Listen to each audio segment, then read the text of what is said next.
Tubcast all aboard. Melissa, Joan, Hot and Chabert, that's Lacey. The syrupy tub roll sure is tasty. Oh my God, what is wrong with you? Hello, Syrupies. Welcome back to the Syrupy Tubcast. Yeah. Wise Gals 4. Wise Girls 4. we're in our second week of films directed by the auteur that is the Canadian Jerry Cicciarotti. Who knew? Who knew that he was the director of not only Wise Gal, but the next Netflix spectacular Hot Frosty, which stars Lacey Chabert and Dustin Milligan, who you might know from Mean Girls. And I believe there's a Mean Girls joke in this film. Wait, who is he mean? Oh, Lacey. I was like, hang on. Dustin Milligan, you don't know. I was like, when was Dustin Milligan in Mean Girls? No, Lacey Chabert Lacey was Chabert. Gretchen Wieners, and she's still trying to make her career happen, along with Fetch. And Dustin Milligan, who is from Schitt's Creek, yes, and is Canadian, and which is probably where this was filmed the entire time. Also, some interesting people in this, like Chriselle, who's from Selling Sunset and is married to G-Flip. Who's that? What do they play? She plays Jan. Who's Jan? I didn't write names. Lauren Holly, who was in Picket Fences. Forget about it. I get very excited. The Lauren Holly. Lauren Holly, who was in Picket Fences. Hang on, I with just one of the realised Halliwell sisters. We need to change our photos. Lauren Holly. Lauren Holly's face. She's giving full Kidman. But yes, it is, and like there are the weirdest people in there. Like, one of the guys from Brooklyn Nine-Nine is in it. Well, actually, two. Well, yeah, because yeah. What's his name? The criminal Yeah. guy. Yeah, it's a very strange film, and I'm excited to share it with you. And I'm looking forward to your recap. Did all these people know that they were in a Lacey Chabert vehicle? Is what I want to know. That is something I point out. Don't worry. Because that seems like it would have been a surprise to at least 5, maybe 9 people in this film. Yeah. Anyway, the way these things work is you do a poshnopsis, and we get to relive the joy that is the Netflix weirdness of Hot Frosty. Oh, are you ready? Yeah. This is the one I spent time on. Oh, wow. So get ready. A hat flaps around and lands on a snowman, then decides against it and gets hit by a car. That's literally what happens. I know, it's nuts. Somewhere in America, or a studio in Vancouver made to look like America. Yes. It's a festive house, and then next to it, a not festive house. Oh. This is where Lacey Chabert lives. This is not a free house. It's not a free house. Well, maybe. Kind of is. Lacey wakes up and she's cold because the heater doesn't work. Yeah. She's also got a broken stair and a leaky ceiling. Yeah. This free house is falling apart. Is she the same character from I think so. a Christmas Melody? I think but so. Craig from Unreal has left her. Yeah, pretty much.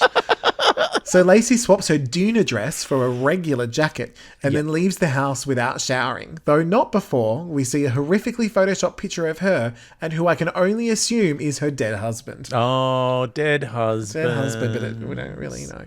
I couldn't believe she left the house without showering. I was like, Lacey Chabert. It's freezing. Like, but the water's probably frozen in the pipe. Yeah, maybe. Maybe she just gave herself a bit of, dry shampoo on the armpits. Yeah. We get a glimpse of the town. So many Shutterstock logos with, outside of the shops. It's just Shutterstock logo after Shutterstock logo. And learn that it's called Hope Springs. Although, having seen the movie, I'd argue that all hope is lost. See what I did there? There's also a snowman sculpting contest, which sounds both fun and sad. Lacey goes to her diner, Kathy's Cafe, with a K for Kathy and a K for cafe. This is just sad. They're trying to cash in on the Kardashian craze. Some things are fun and sad. This is just sad. Lacey pours some coffee and hugs a child. before we cut to shots of townsfolk sculpting foam snowmen. Yeah. Look at my snowman. We get a shot of an ATM, which I guess means it'll be important later. Why is there a shot of a fucking ATM? Don't worry, it comes back. I've just seen Wise Girl. I don't know what this director's up to. I know.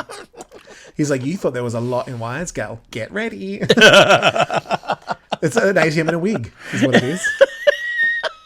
It's quite a callback. And sunglasses and doing cocaine. Yeah. Lacey then heads to a shop called Reclaimed Rags, which sounds like an op shop for tampons. Oh my God! You can't make that joke. I really did. And I keep making it. Here at Reclaimed Rags. You know, I had to buy some my undies really? After the surgery. Well, you should have gone to the op shop. I should have. What are you doing? New tampons? No. Not tampons. I use pads, but yes. Well, that's all within the same family. Here we meet a lady who should be played by Aunt Zelda, but isn't. I know. But wait, there's more. There's a part 2 of this. I guess her and her gay husband are the bosses of the snowman competition. So Lacey just knew they'd be too busy for lunch, so she brings some to them. This is meant to show what a great person she is, but is really just an opportunity to show us that being single is sad and pathetic. Sorry about your dead husband. Why aren't you dating yet? You know? Zelda talks about meeting her husband because of a scarf or something. So then gifts Lacey a different secondhand scarf for plot reasons. She's like, my husband and I met because of a scarf. Now I have a scarf for you so you can meet your husband. Yep. It's secondhand. It's from the rag shop. I thought she was from something, but she's not. Well, I find out she is. And it's quite fun. Okay. Lacey takes the free scarf and immediately dumps it into Lacey takes the free scarf and immediately dumps it on an oddly fuckable snowman. The snowman's eye twinkles, and Lacey gives a look of possibility with a side of, I'm getting too old for this. There's sort of We get a shot of the town as people mill about and then fade away, either to illustrate time passing or everyone has just been abducted. You never really find out. I'm like, did the whole town just get taken? What did just happen in that I moment? don't know. So weird. It's about to get real serious. Magic jizz from the snowman's snow dick ejaculates wildly around him and then settles on his face, as it often does when you're a good boy. Oh my God. This is worse than human Santa Claus. I know. Like with most twinks, this facial awakens the snowman's soul. Oh my God, no.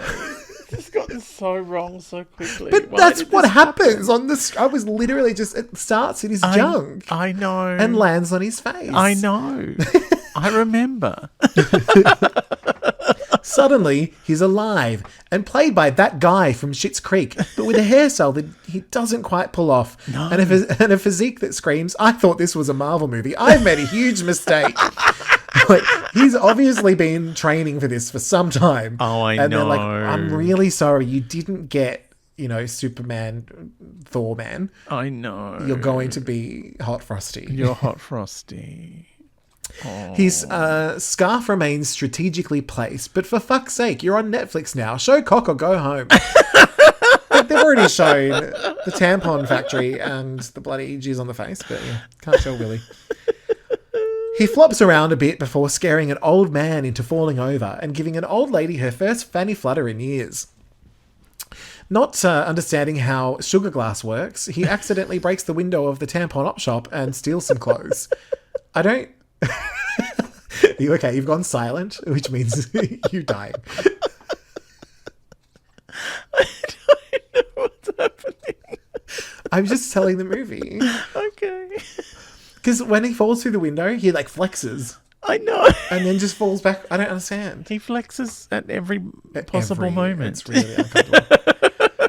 The next day, Lacey meets Snowman and lures him into her diner, forcing her employee to go along with whatever this is.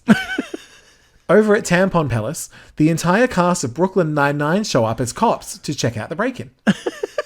Doug Judy, from Brooklyn Nine-Nine, apologizes for not knowing about the crime before it was committed. Yeah.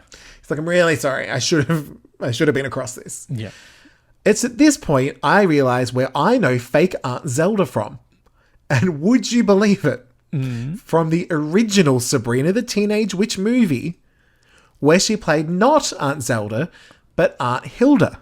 Oh. However, that movie had the personalities swapped. So she was the Zelda type character in that movie.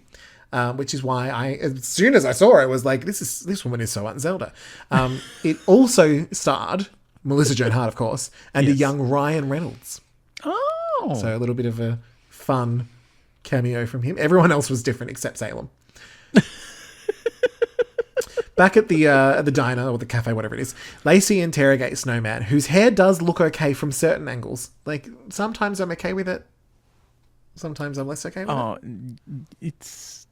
it's ridiculous. The entire package is stupid. Yeah, bless him. He's a very attractive man. He's a very attractive man, and he looks very, very thirsty, like he's dehydrated. Otherwise, he would not be bulging in all of those places as much as he is. So Lacey notices his body is super cold, which makes me think whenever he inevitably plows her, her lower lips are going to stick to his pole like a tongue to a frosty fruit. Oh my God! It's a terrible, terrible idea. You will notice that the recording of this track is called Frosty Fruit. To keep her vaginal integrity intact, she decides to take him to the doctor, who is played by Mike and/or Molly's sister, who immediately believes that he used to be a snowman. Immediately. She's like, oh yeah. Yeah. He was Totally a snowman. That's where I recognize the actress from, but she's probably in other things as well. I didn't check. Which oh, the doctor. The doctor. She played, I think, Molly's sister, but it could have been Mike's sister. It was someone's sister. Okay, so meanwhile, they're at the doctor, but meanwhile, back at the police station, the Brooklyn Nine-Nine cast are in an entirely different, much better movie. Oh my God, they're having so much fun. So much. They are improving everything. They're singing. It's wild. But I'm like, this is mad. Not the Lacey Chabert holiday vehicle that I was expecting, but all right. It's very mad. It's like you go, am I don't... Did I change the channel? Yeah. I don't know. So Dr. Michael, Molly's sister, wants Snowman Jack to stay with her, but he wants to stay with Chabert. Yeah. She's not sure. She's not sure about this. And that's when comically sad music plays according to the subtitles. So when you sent me the picture, I was lost. I literally sent a photo of my television with a screenshot that the subtitle says comically sad music plays. And the best part is it was neither comical or really that sad. It was just kind of like one bar of nothing. I was like, okay. So eventually Lacey agrees and Snowman says that he loves her, but Lacey hates people loving her. Yes. Don't love me. Don't love me. I'm unlovable. Unlovable. They arrive back at her house and Jack considers shelving the TV remote before watching his favourite Lindsay Lohan movie. No. Like he's really eyeing that remote. Like, where's this going to go? Everything else is flexed except... He sees people cooking on TV, which gives Lacey a chance to tell her entire life story, which consists... You missed the joke that Lacey Chabert got about knowing Lindsay Lohan in high school. She looks like a girl I went to school with. That's true. Because they were Mean Girls together. Because that's the one where she was on a snow mountain and smacked her head. Oh, yeah. In the forest. She bumps into many things in those movies. That's what she does. Very clumsy. So, he's watching the cooking on TV. Lacey tells her entire life story, which consists of only sweet potato casserole and her presumably dead husband. Yeah. Jack tells Lacey he loves her again, which means she now has to Chabert-splain love. Which I was very excited about. She's Chabert-splaining love. Lacey goes to work while Jack eats ice cubes and watches cat videos, which is the first genuinely funny moment in this movie. When he was sitting there eating ice cubes, I did chuckle audibly. Yep. And I thought, okay, that was actually pretty funny. But then they kind of ruined it by doing too much. Yeah. That's an American thing. Have you watched SNL? Yeah. Oh, this is a funny sketch. Let's kill it. It's still on. Yeah. That's what I always think of that episode of The Simpsons when Krusty the Clown is on Saturday Night Live. I've got to remember now. Refresh. And he's got these giant ears, and he's like, it's now time to check in with the Big Ear family. That's and they come out and he's like, and no one's laughing, and he brings out this giant, earbud Q-tip thing. Yes, that's right. And then he goes, this thing goes for 12 more minutes. Oh, bless. I need to rewatch. I've been watching some new Simpsons, and they're not as bad as I thought. No, I think there was a problem in that there was a gap in the middle where they're fine, still good writers and stuff, but they were so reverent to the originals, whereas the new writers are like, no, we're just going to work on a fun show and do fun stuff. Yeah. This one that I just watched, they went to Paris, and in episode 4 of the season 1, Bart was sent to live in France with these 2 abusive men, and they came back and they were drawn the same way. Oh my God, hilarious! I was like, "That's hilarious! What? Funny! It was very fun." So then Jack goes down to the basement and finds more terrifying photoshopped images of Lacey's dead husband and his medical records, which is written like a shopping list. It's the whole thing with the dead husband is like, why have they gone to all this trouble to make it look like it's fake?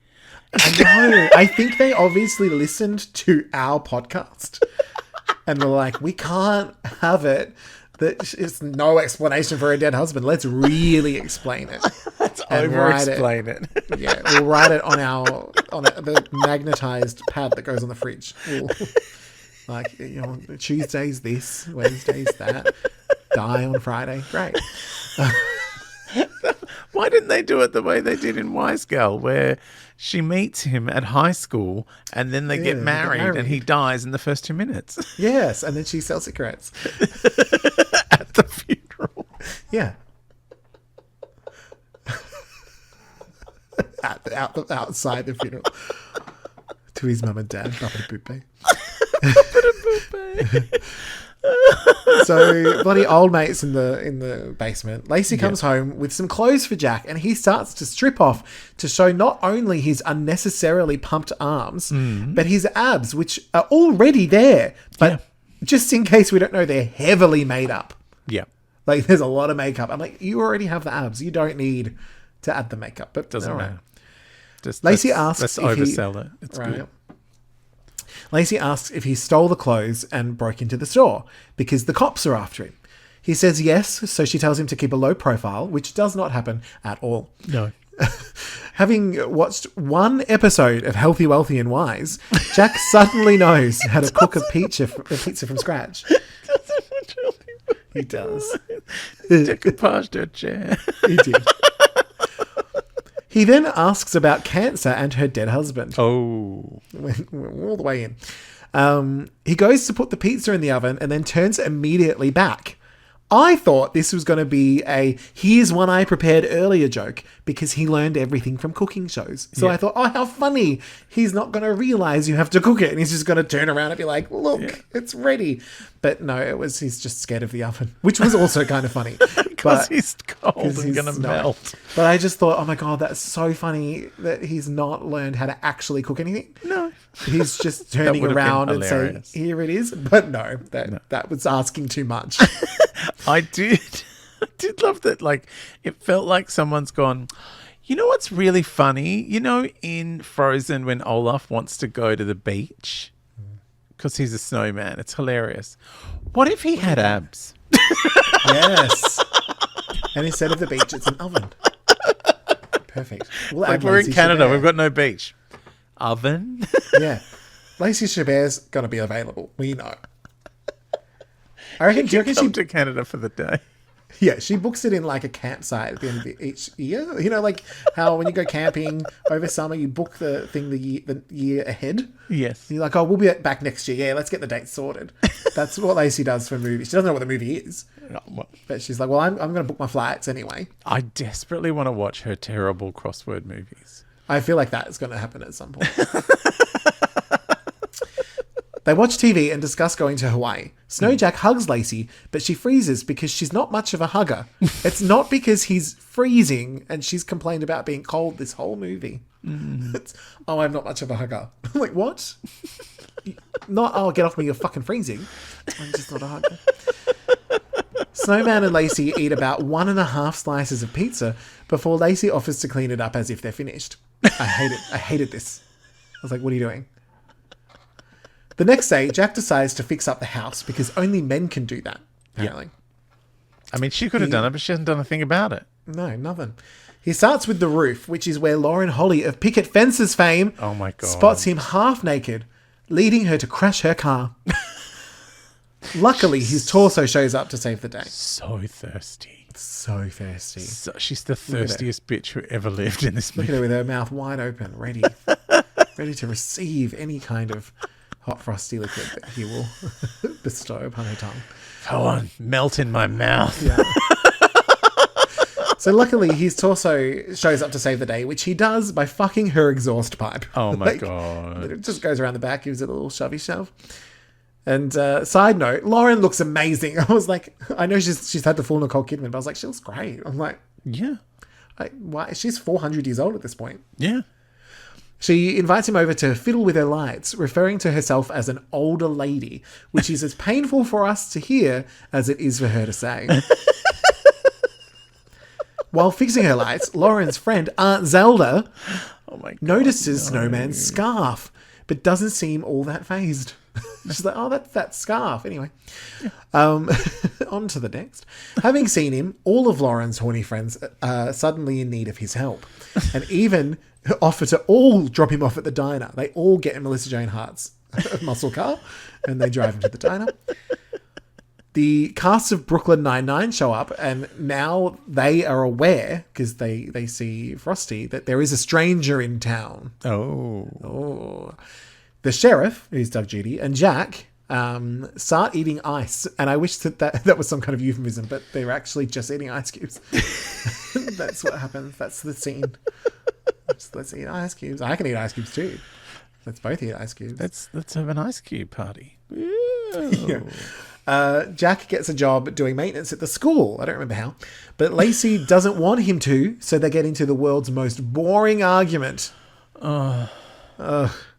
Chabert notices that he's fixed the roof when they come home, and he's put up Christmas decorations and fixed the stairs, which means that a literal lump of ice who has been on Earth for a mere 36 hours is more capable of fixing minor issues around the house than Lacey is or could ever hope to be. Yeah. I mean, I've been super depressed. Maybe not quite dead husband depressed, but I've definitely been depressed in my life. And I've still, I don't know, turn the heater on. Knock, knock. It's better now. Jack watches that gay Christmas movie. Knock. It's better now. It's better now, yeah. Isn't that how you fix heaters? Lacey thanks him. I can't believe this is like the third Lacey Chabert movie we've done. Yeah.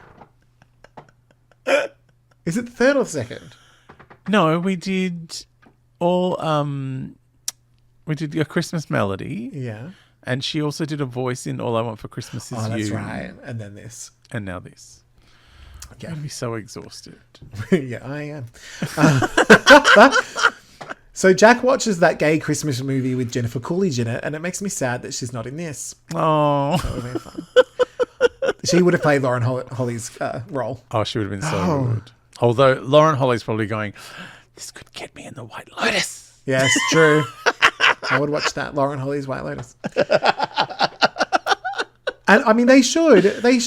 Like, her name is Lauren Holly. Yeah. They need a whole Christmas series around this. Yes. Lauren Holly's Christmas Miracles. Lauren Holly Christmas mistletoe. Something like that. Christmas with Lauren Holly. Yeah. Lacey thanks Jack for fixing things, and he reminds her that this is confusing for him too. Probably more so because he's an actual snowman come to life. It's like, I'm a little uncertain about what's going on as well.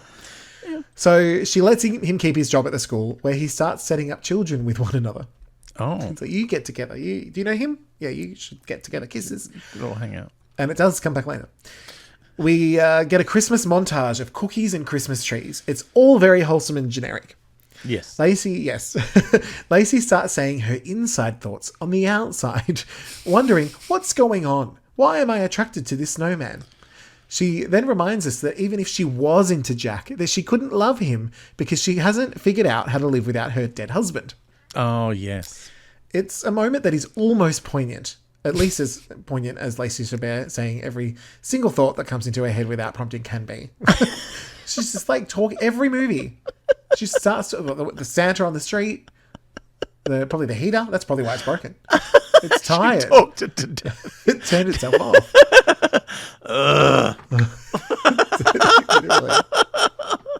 She going on. So Jack now gets the glass at the tampon store fixed, but he uses Lacey's credit card. I know. I think I called it Tampon Palace before. But he uses Lacey's credit card to do it and may or may not have purchased a bunch of other things. Don't know. He then comes clean to Aunt Zelda and her gay husband about the window and the clothes. And they're like, don't worry. Like, keep it all. No one's mad at Christmas. Look, you can, as long as it's Christmas, you can do whatever you want. You can do whatever you want. Still, as long as it's Christmas fine. and you keep wearing the fun scarf. Yeah. So Officer Boyle, a.k.a. cop number 2, has a police sketch of Jack and asks Lacey about it. She tries to distract him with soup. He makes weird sounds and motions with his mouth, and I don't really know what's happening, but I'm uncomfortable. What was that? I think that was alleged comedy. Yeah. They left everything in this Everything in. Like there's 6 songs. I know, it's ridiculous. The whole songs. Jack spies the kids he set up while he's working at the school. And they're talking about a dance and one's asking the other one out. And he decides he also wants to go to the dance. Ooh. So he goes off to the police station and there's a whole thing about we need a photo of him. And then he walks in, he's like, ooh, an artboard. And they're like, do you want us to take a photo? Yes. So now he's posing for the photo and whatever. But he's really there to ask Boyle for some advice on how to ask Lacey to the dance. Aww. At first, I thought Boyle was going to sabotage because I thought he had a thing for Lacey. Yeah. But because of the way he ate the soup. Yes, whatever that was. But instead of sabotaging Jack, he kind of flirts with him. Yeah, who knows what's going on in this film? Nobody knows. They didn't obviously know, so they just went with it. I think James Caan was the director, actually. He showed up and was like, I'm going to take over from now. That soup scene needs some work. They talk about kissing, and I'm pretty sure they're going to kiss, but instead they dance, and I think they're friends now, possibly more than. Yeah. Don't really know. Back at home, Lacey tries to tell Jack a very boring story, but he interrupts her to ask her out. It's like, stop talking about your day. I want to go to the dance. This, of course, means that it is time for a shopping montage to Roy Orbison's Pretty Woman, which is so on the nose, it may as well be a carrot. Oh, yeah. You're welcome. Amazing. We get footage of, for anyone who doesn't realise, the montage is very Pretty Woman, the movie. Yeah. This is Pretty Woman, the song. Snowmen have carrot noses. Yeah. We've caught up. We get footage of shirts falling. Is it art? Like, I don't know why they did it. It's because there was not as much going on as there was in Wise Girl. So the director was allowed to have some fun. Yeah. He was allowed to have there's a no moment. wigs to put on a couch, but there's a couple of shirts. So Mariah had them left over from A Christmas Melody. Hits and shirts. Oh, hits she and took the shirts. hits, but she left some shirts. She So left some shirts. These are some spare shirts. Just going begging. Go on. Lacey gets him some snowman cufflinks, and he does the Pretty Woman laughing when she closes them on his fingers joke. Yeah. It's stupid and kind of fun, but I still hate it. Like, I could see it coming, and then he still kind of sold it. But then I was like, but it's still done. It's because you're scarred from all the Pretty Woman moments in the Cher book. Yes. And also just Pretty Woman in general. Yeah. You know.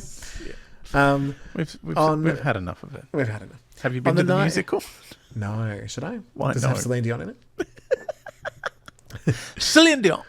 They should have that as a moment in Titanic where she's looking at the necklace and then does the laugh, but it's Celine, so it's better.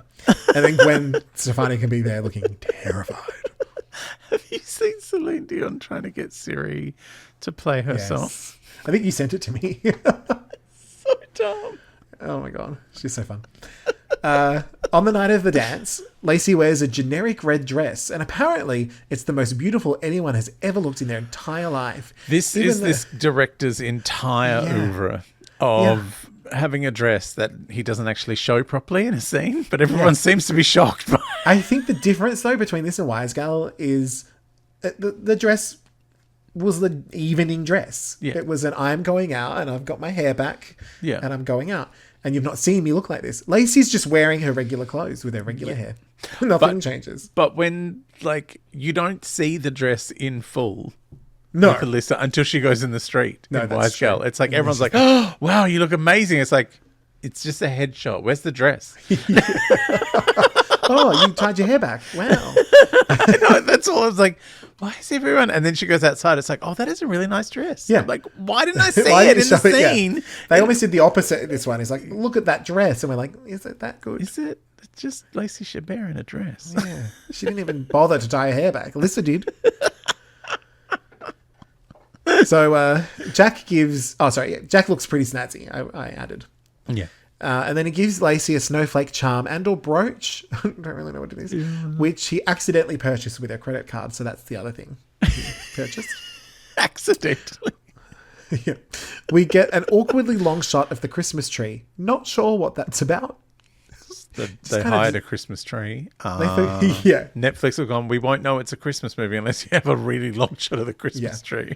I think they forgot to ask Melissa Joan Hart to come in that day, and they were like, we need to zoom in on something. So we'll just pop the tree. Lauren Holly was meant to be in the background of the tree going, yeah.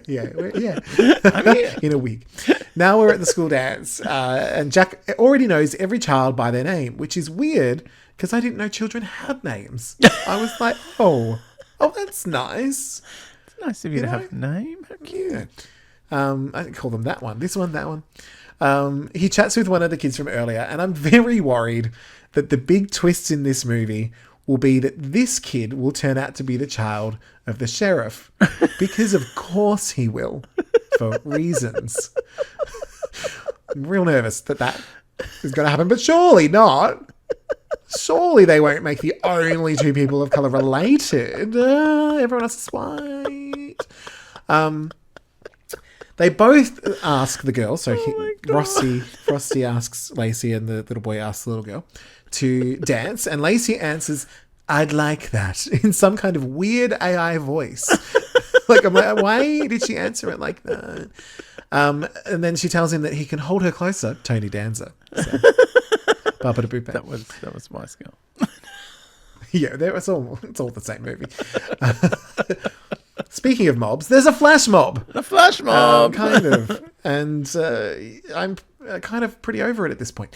Oh, dear. When Jack gets kind of sweaty and the other snow sculptures start melting, Lacey rushes him outside. But now she's cold. Will they ever find the right temperature to keep him cool, but her warm? It's Cakehead all over again. Cakehead. It's literally what happened on Christine Marty in space.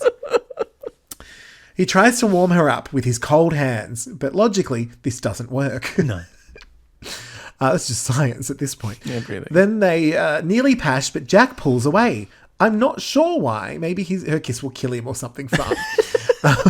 Like, oh, no, got bad breath. Also, the sticking, like you said before about the lips being frosty stuck. fruit. Yeah, different lips, but yeah. So at this point, sorry, hang on, I've moved. Oh, I said maybe he'll end up with Lauren Holly. We can only hope. Like, that's why I can't kiss you. I love her. At this point, I'm kind of hoping he'll turn around and say, I'm not really a snowman. Surprise, I really am a crazy person. Sadly, that does not happen. That would have been so fucking funny. I know. Can you imagine? He tells her it's the best night of his life, but he's worried he's going to melt soon. He's like, I don't want to hurt you because I love you and stuff. Whoops, didn't mean to say I love you. Oh, and Lacey says, that's okay. That's okay. And then she hugs him, even though she's not a hugger. Yeah. Sure, Lacey. Sheriff Doug Judy is trying to figure out who Jack is, deducing that he's most likely a demon. That was very fun.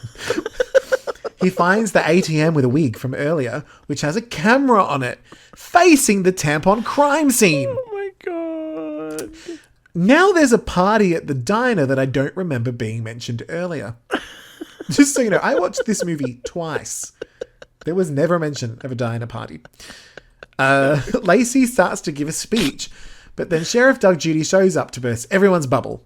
He's upset because everyone laughs at him, and he's like, well, there hasn't been a murder here for 100 years thanks to me. But Zelda's like, yeah, you haven't been sheriff for 100 years, mate. Like, then he outs Jack as the streaker from earlier, and all the women get very excited to see the footage. Like, Lauren Holly literally gets out of her chair. Oh, yeah. Sheriff takes him away, and Zelda's like... I know. Sheriff takes him away, and Zelda's like, he's different than us. The waitress asks, how is he different? And then Dr. Michael Molly's sister announces that he's a snowman come to life. I don't know what's more alarming, that the town just instantly believed it, or that this fact seems to turn Lauren Holly on even more. It's like, a snowman. Come to life. I'm cold down there already. Oh, yes. It's wild. He must know about that time I froze a condom full of water. People must do that. Have fun. Lacey's like, do you really all believe that he's a snowman? And they're like, yeah, it's Christmas, babe. It happens. It happens. Come on. Everyone claps, and I guess Lacey's on for some snow dick because everyone's like, it's time. God. Ding, All right. ding, ding, ding, ding, ding, ding. Sheriff Doug Judy fingerprints Jack and thinks because he has no fingerprints, he must be a master criminal who burned off his fingerprints. Due to the heat in the station, Jack starts to melt and keeps asking for the heater to be turned off. Lacey comes down to bail him out, but Doug Judy's being ridiculous and locks Jack in a cell for 2 days. Yep. Lacey tries to get money for bail, but doesn't have enough in her piggy bank. Oh, no. But then Boyle comes to the diner and agrees to help. I said, I hate that this movie is making me dislike Doug Judy. Because he's so funny. Then the whole town comes out onto the street. So they must have come back from the alien abduction. Yeah. And they stand outside the station, led by the horny old woman from the start of the movie. Suddenly, Doug Judy is happy to let him go if the bail is paid. 2 seconds ago, he was not happy even if he had the bail. But now he's like, no, I'll be fine. Yeah, that'll be fine. So everyone starts to pull money out of their cracks, but this town is fake and so is their money. I'm worried that this is taking so long, Jack will be a puddle by the time they get to him. I had that concern several times, that this is really going on. I'm like, I think he's dead. That's the only drama in the film is he going to melt? They're $10 short, and then, you believe it, the little boy from school comes out and gives them $10. Oh. This is where we discover that he is the sheriff's son. Oh, no. What an unexpected twist, everyone says. This movie is white. This is all taking way too long, but Doug Judy decides to give the money back and agrees to let out good old Frosty. I honestly thought at this point he would be fully melted and Lacey would have to drink him to bring him back to life. Sadly, this is not the case. I reckon she'd be like going, slurp, slurp, and then Lauren Holly would come, can I have some? A little bit. And then he'll be reconstituted, but he'll be yellow now. Lauren Holly. They'll do a little wee in the snow. I know, I got there. Bloody hell. Now everyone's warm. Sadly, that's not actually what happens. They get to Jack, who is looking rather unwell. They dump him in the snow where all the worried townspeople look on. Zelda is looking particularly concerned, though we don't really ever find out if she's magic. No. It kind of looks like they're going to bury him right there in the snow, which would be a fun and violent end to this alleged movie. Alleged movie. If they're like, let's just fucking bury him. Go on. Yeah, go on. Just put him in the ground. Well, piss on him. Just Lauren Holly. Just Lauren Holly. I've got enough piss for the whole town. It's all that de-alcoholized wine. That's what the hot stands for. Hot Frosty. Yeah. All of a sudden, Doug Judy believes that Jack is a snowman and feels really bad. Oh my God. Why? So sorry. What is this with flip-flopping about is he or is he not a snowman? No one knows. Lacey crawls into the snow. I'm wondering if she's meant to scissor his face to bring him back to life. I would have watched that. Lacey tells him that she's falling in love with him. Love! Oh, no. Mike and/or Molly's sister is like, babes, he's dead. So Lacey kisses him. Because, he's dead, I'll kiss him. First on the mouth and then slowly down his body, all the way to his frozen junk. Can't let him melt before getting a taste of that sweet snow D, can you, Lace? Don't know. At this point, I just hated life and wanted to get filthy. The townspeople start crying, devastated because they'd never seen such a hot corpse before. He's literally still flexing. Then they all just walk away, leaving him dead on the street, which is very strange. Oh, well. Better go home. Santa's coming. Anyway, then he just gets up and he's totally fine. Plus, he's probably human now because of the kiss. Probably. Lacey is very happy because the only thing she ever wants in these movies is a man. Mm-hmm. Then I said she really does play the same character in every single one. Oh, and I was right. He is human. Yeah. He's no longer cold, or rather he is cold, which he can now feel because he's not cold. Right. Do you follow? Yeah. Yeah, I think. Sure. Then they pash, and I almost feel something which indicates how lonely I must truly be. But then a Coldplay song plays, and I want to die. Oh, no. Why Coldplay? I don't know, it's cold. Oh, I get it. Then everyone in the town pashes too. It's Christmas morning, and Jack gets Lacey a book on DIY so he doesn't have to do that shit anymore. And guess what? She fixes the heater. Knock, knock. Yay. Better now. Jack is happy because now he can actually feel temperature. And honestly, Lacey being the handyman while he's upstairs pampering himself does feel right for this couple. Yeah. Yeah. He opens his present. It's tickets to Hawaii, which I guess Lacey somehow got delivered to her within the last 4 hours. Oh. Then I guess they drive to Hawaii. I realize it's plane tickets and they're probably driving to the airport. But the way they pack the car is like, we're going on a road trip to Hawaii. Yeah, it's a lot. It is a lot. And it's the end, but not actually the end. Oh. Because we get a credits scene. Which is Doug, Judy and Boyle singing more about crime as the credits are rolling. It's so funny. We get some bloopers, which are fun. As they keep singing, the boom mic guy is dancing, and he's my favourite character in the whole movie. The boom mic guy. Boyle's singing sounds like that time Phoebe sang along to Ross playing the bagpipes. That's his singing. I don't know why. And then I end my posh synopsis with just really an overall summary of the movie, which is not enough Lauren Holly. You get Lauren Holly of picket fences fame. I know. You know, she knew Five-ish. Yeah. Five-ish Finkel. And wasted. I would have loved all of the whole picket fences cast. Absolutely. It's a lot. It's a lot. Movie. Yeah, I wrote a lot. Did you enjoy any part of Hot Frosty? I enjoyed watching the Brooklyn Nine-Nine cast be in a different movie. Yes, that was fun. It was silly. Some of it was bad, but in a fun kind of way, improving, we're making it up as we go kind of way. So they were having a lot of fun with it. I loved Lauren Holly. Lauren Holly's great. I love that Lacey Chabert is just pretending it's a Lacey Chabert movie and none of this is going on. I know. I think, honestly, I mean, we love the Chabert, but I think she was my most frustrating part about it. Because she really was just playing the same character. Yeah. That she always plays. Everyone else was kind of dead husband / dad, free house.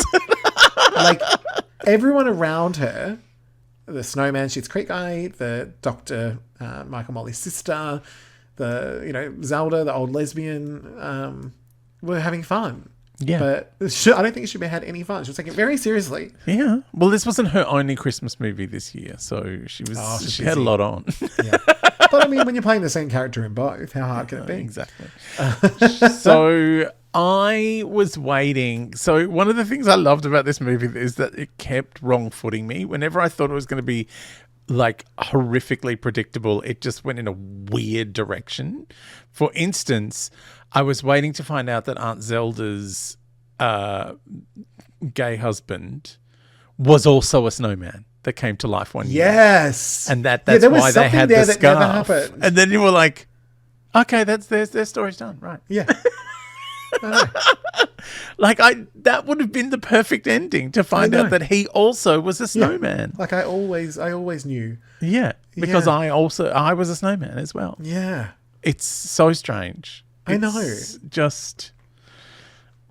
But he's kind of adorable because he's so dumb and delightful and you know, he's having way too much fun. I think what's really odd, like in Schitt's Creek, he's a gorgeous looking man. He's a very attractive man. He's adorable in that and everything else I've seen him in. I don't think he needed to do all of the flexing. I know, but you know that was the only reason Lauren Holly signed on, was because she was assured that there will be a lot of flexing and she might be able to touch it. Yeah. Yeah. You know what? I reckon Lauren Holly does it right. Yeah, she'd be fine. Yeah. But I feel like Lacey Chabert just being the most serious person in the world actually makes it more fun, because it's true. At no point does she even like look like she's catching on, and it's like she does not know what movie she's in, and I kind of love that. But she's playing it like, no, I've made hundreds of these, I can do this in my sleep. Yeah. And it's not one of those movies, but she's doing it anyway. No. Netflix now, Chabert. Lift your game. But even the scene, I think I went to school with her. Like, it's just done in the most. Yeah. She's the Alyssa Milano who's accidentally being put through the wash. Yeah. You know, none of that extra wink, wink, nudge, nudge. No, she's perfect. Like, she's just like, no, I'm playing this the way I play everything because I have one speed, and that's what you hire. That's what you get. Yeah. Yeah. Which is so, it's a hard pill to swallow because Gretchen Wieners is so iconic. Gretchen Wieners is the best. Yeah. And and Claudia from Party of Five. Amazing. Yeah. And she's, you know, like, you've got to go to her IMDb. There are like thousands and thousands of movies on there. I'm not surprised. As well as like voiceovers in things, and you know, she still sounds like a little girl. Yeah, and people's mothers in shows. Like, she's amazing. Yeah. How are we feeling on the Syrupy Tub score front? Well, you had to live through it to Posh and upsize it. How do you feel about it? This was a tougher one because it has the camp factor. Well, so camp. So like, that it's does go beyond there. camp. It's Lauren Holly Holly thirsting after a snowman. I almost fear, though, because everyone else, aside from Lacey, everyone else seems to know that it's camp. Yes. And she doesn't. And that splits my focus a little. I think the Melissa Joan Hart masterpiece was camp because it was what? It didn't. No one knew that was camp. So I think that's still going to be my lead. It's certainly much more fun at camp than Irish Wish. Oh, yeah. There's not enough camp in that. And I think I gave Wise Gal 3 with half a tub for hair. Yeah. So I feel pretty comfortable going for this one, sort of matching that. Yep. It doesn't get the hair, but it's that little bit more purposefully camp. Mm-hmm. So maybe like a 3.5 with just a little extra, just like a little extra cup of syrup. Right. So the lid's off, and you've just poured in a bit of salt to just make it fill over the edge. Yeah. We're around the 3.5 and a bit. Yeah. 3.5 and a bit. What about you? I'm a hard 4. Hard 4? Yeah. It's seriously, it's too stupid not to be in love with. It's, you know, it's constant jokes about him melting, eating ice. The eating ice part was my favorite. I think where I lots slightly... of thirsty older bitches driving around that town. was all fun. I think where I Again, just why the old cars? Like I know. Lauren Holly drives the oldest car in Christmas. the only car in Canada. I think where it fell off a little bit for me was, as you said, like when they tell a genuinely funny joke, they then ruined it by telling 8 more of the same joke. Yeah, I know. I was like, oh no, you nearly had me. Well, that's the Netflix way. You've watched this film in a way nobody else has. Because they design things to be watched while you're fiddling on your phone. True. And so you don't actually watch it. Yeah, you'll get a couple of gags because of the 16 about the one thing. Yeah. Because you'll have wandered in and out of the room, you're folding the washing, you're doing 16 other things. Or like we watched it at Christmas, on Christmas Day, and I was just kept going up to get more mince pies. And squirt cream on them. Yeah, makes sense. Yeah. But yeah, amazing. It's just, also it's a Christmas movie. Yes. And I watched several Christmas movies, including Red One, which was The Rock and Chris Evans, and J.K. Simmons was Santa, and he was buff, and it was very strange and terrible.